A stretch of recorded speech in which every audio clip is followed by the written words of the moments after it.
Mangak sanglaba maibul amana asumna sayauban najam masibu sairengba singar masamak aribam Islamuddin.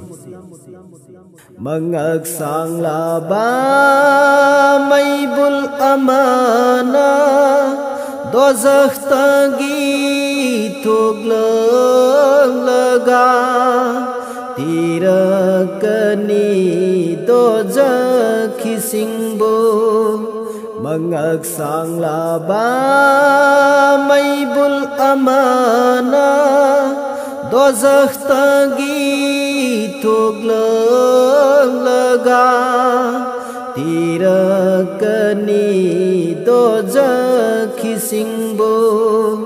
Mangak sanglaba maibul amana ai mangaire khanduna phalam basing lam sajat nudaba miyoi sing ai mangaire khanduna phalam basing lam sajat nudaba miyoi sing isa pungai ba miyamaraga dudai isa pungai ba miyamaraga dudai isa pungai ba miyamaraga dudai khalla khallaga dozakh ta pukhini khalla khallaga dozakh ta pukhini.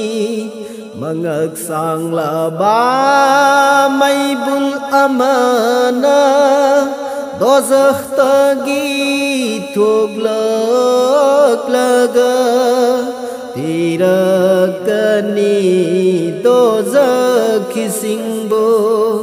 Mangak sanglaba maibul amana mapu magi hukum botungoi naba rasul giyathang inda ba miyoi sing mapu magi hukum botungoi naba rasul giyathang inda ba miyoi sing isa pungai ba miyamaraga dudai isa pungai ba miyamaraga dudai khalla khallaga dozakh ta pukhini khalla khallaga dozakh ta pukhini.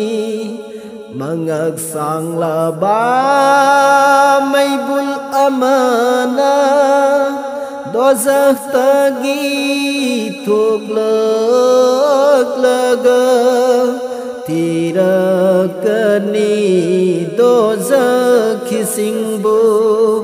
Mangak sanglaba maibul amana Poto bu namli ba nam halli basing thawai pan ba murti bu yekli basing poto bu namli ba nam halli basing thawai pan ba murti bu yekli basing isa pungai ba miyamaraga dudai isa pungai ba miyamaraga dudai khalla khallaga dozakh ta pukhini khalla khallaga dozakh ta pukhini. Mangak sanglaba maibul amana dozakh tagi tuglak laga tirakani dozakh singbo. Mangak sanglaba maibul amana dozakh tagi thuglak laga tirakani dozakh kisingbo tirakani dozakh kisingbo